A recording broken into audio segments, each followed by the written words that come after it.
I think most of us knew this deck's nickname was going to be KASHTIRA, but I can't recall almost any deck in history going for this much in the history of pre-sales within Yu-Gi-Oh! Like, the Dark Arm decks predate websites doing pre-sales. Ideal 808 really broke ground later when it came to that sort of stuff. So, $600. Normally, I would say code What's Good 5 for 5% off, and to support the channel directly will make it even cheaper. But when it comes to this sort of thing, I would start to heavily consider like gambling tier lament versus the ban list because of how it went in the OCG. While I'm not a financial advisor channel, you are going heavily on risk and speculation whenever you are thinking about how a ban list will curve. But Konami's low on reprints for this season. They've really reprinted everything into the ground to a good degree, and while some stuff is starting to go back up, it's not gonna sell sets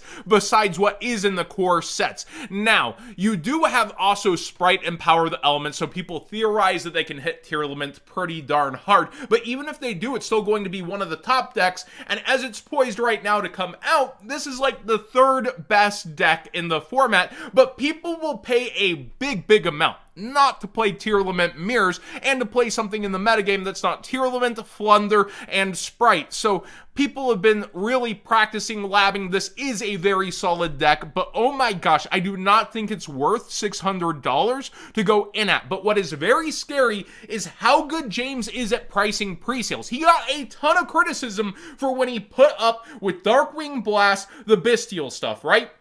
Tons of people were crapping on it. You can go back in the comment section. People were calling it absurd. $6 super. What are you talking about? He is just so ahead when it comes to things. He tops YCSs. He's a very good player. That reminds me of core TCG when it comes down to Kenny So being a Shonen Jump champion and running a store that has become one of the biggest. But this for pre-sales, James has kind of taken the game, and he's been so on point at hitting just under, and that's why I'm kind of frightened, because estimated value pulled still dictates that this is a bit expensive, but one, Photon HYPErnova is under-ordered at stores, and I know that from talking to a lot of people. They went light on it, kind of like they did with Darkwing Blast, and there's already people hoping for, like, hopium for unlimited Darkwing Blast to start appearing after Photon HYPErnova sells out. I do hope that Konami continues to give us sets that are in demand and unlimited since we don't have special editions, but Photon HYPErnova I do think was slept on by a lot of vendors, so there is a lower supply. He told me a ton of these deck cores sold in just 20 minutes also, and I see that some prices have already come down, like Gold Pride went down towards 50, right? You have the Galaxy deck core, nice to see it cheap. Chaos deck core, I actually think this deck's a bit underestimated, but again, kind of not doing the most in the world. And we only have 2 Starlights, so we don't know the full chop-up estimated value pull on the set. So there is that factor maybe into his pricing. I still think you have a meta staple here in Thrust, funny name, to where this seems too expensive. I'm pretty sure this is more expensive than maybe even Thunder Dragon deck cores were, and you saw how Titan fell out, right? Not everything is going to be money, but people do want this deck a lot, and Fenrir and Unicorn, there's already a lot of money into those. You would think those would be what would magnet a lot into the deck from Darkwing Blast, but you have so many secrets and ultras here. Now, to talk estimated value pulled, you only get 2.4 each secret rare per set when you open a case on average, because there's 10 different secret rares. You're only pulling 2 per box. That's 24 total pulled. So if we're talking 2 whole cases, you're barely pulling above a play set and a half on average. And obviously you can't get half of a card. Some of these 2 cases, they're going to have 3 or only 2 of a secret rare you're hunting. Others are going to have 6 when you're opening 2 cases. It's going to vary a whole lot. Triple Tactic Thrust, the generic card, I thought it would be 60 to 65 on pre-sales. I thought that the KASHTIRA deck, that's just what I'm going to call it from now on, it's going to be like 450 in my mind when we hit pre-sales, and these are way above, and that's kind of the magnet of the set when it comes to EVP. But I gotta say, I just think this isn't it. I think it should be lower, but I also feel like a lot of bandless speculation is going to go into the week 1 buying of this set, and that is an X factor that I didn't necessarily take as seriously coming into pre-sales versus an estimated value pulled chop up. I don't agree. Personally, I think it should be less, but looking at eBay, a lot of the deck cores that are cheaper are pulling cards out or trying to be more specific to what you might end up playing, and I feel like if you are going after playsets right, that it's going to be up there. And of course, you can price out individually 2 of the secrets at 70. I don't think that happens for many decks when it comes down to it, like Unicorn, you know, hanging around $30 versus you had Fenrir around 70. Both cards are really good for the deck, but you have that disparity when it comes to cards played within a deck, and usually one is the magnet for being the chase within it, even if it's the same rarity, and this feels like more playing the spread and putting both up high. I do want to hear your thoughts in the comment section down below. Do you think it deserves this price? Am I being too harsh?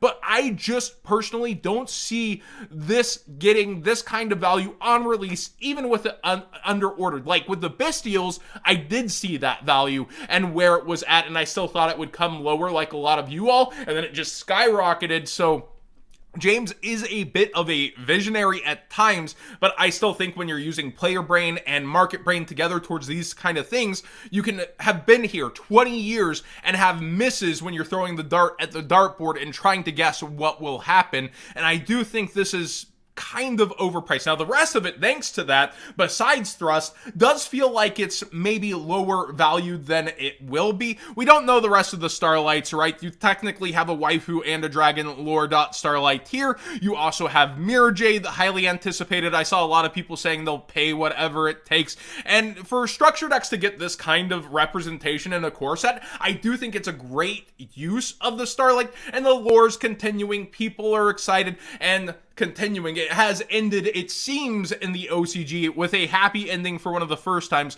So I think there's going to be a lot of collectors for the Albaz lore high rarity stuff. So when we come down to Starlights, that's, you know, it's up or down, right? Like, you throw the football, it's a touchdown. It's gonna go up or down. Great commentary by me, but realistically, it's hard to tell how hard people are going to eat this one up because it's got a waifu dragon lore text to it versus, you know, Mirror Jade. People really like that card, and I need to know more Starlights to try to figure out versus 10 cases when people open this up for a set that realistically will be rarer in first edition, should we even get an unlimited edition. Card stock for Amazing Defenders started to go back downhill, so maybe they're having card stock issues once again, or maybe they are reserving the good stuff for the core sets. We'll have to wait and see. But when it comes to this, I need to know more Starlights to really guess, is that too high? Is that too low? Or is it just right?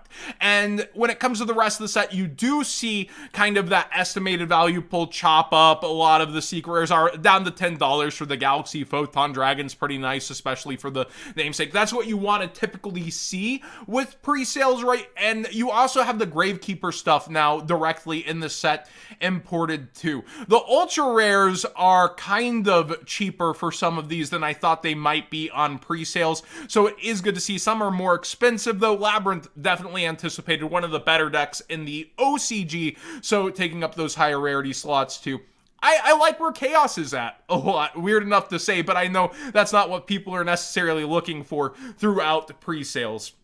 My thoughts again, kind of disappointed in terms of how prices ended up, but James is really good at the job, so I look forward to how they end up panning out week 1 versus what week 1 buyouts will be, because that has been a bit of a norm, especially with sets that have a lower quantity, like Fenrir ended up spiking up, the tier limit planet. Week 1 buyouts seem to be a norm at this point for certain sets, especially when there is a lower supply versus that demand, and we'll have to see how people do do end up going through presale weekend, through opening weekend, but still this feels a bit too playing the spread a bit too high for me personally. Let me know, do you think that's where all the value is in the set though, along with Thrust? Because then it starts to make a lot more sense. You gotta open 2 cases on average to see this deck core, and then you also have Thrust giving back value. That's why I think it's still a bit way too high versus the EVP, but I do see a lot of the rest of the set falling out, and this being what everybody's after.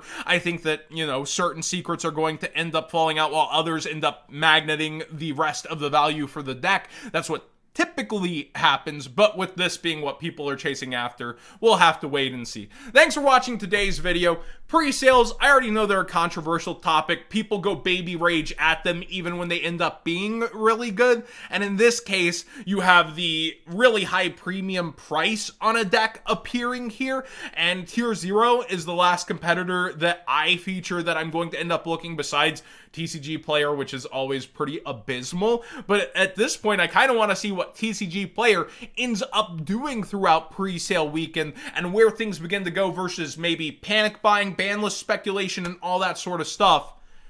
I just don't like it. I really don't like seeing $600 on a deck core. And again, I know Thrust is getting talked about so much. Maybe it deserves that $80 mantle. Maybe this is kind of a rise of the duel situation. A really good archetype, a staple people are on, imports we didn't expect, like so many good things around the set. Maybe we're actually in a sleeper rise of the duel situation to a degree.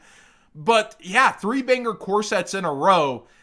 It's wild to see them start to get ordered less because of the state of card games, to where supply issues have to be in our minds when also pricing things up. I still don't think it's it though, but we'll have to wait and see. Thanks for watching, everybody.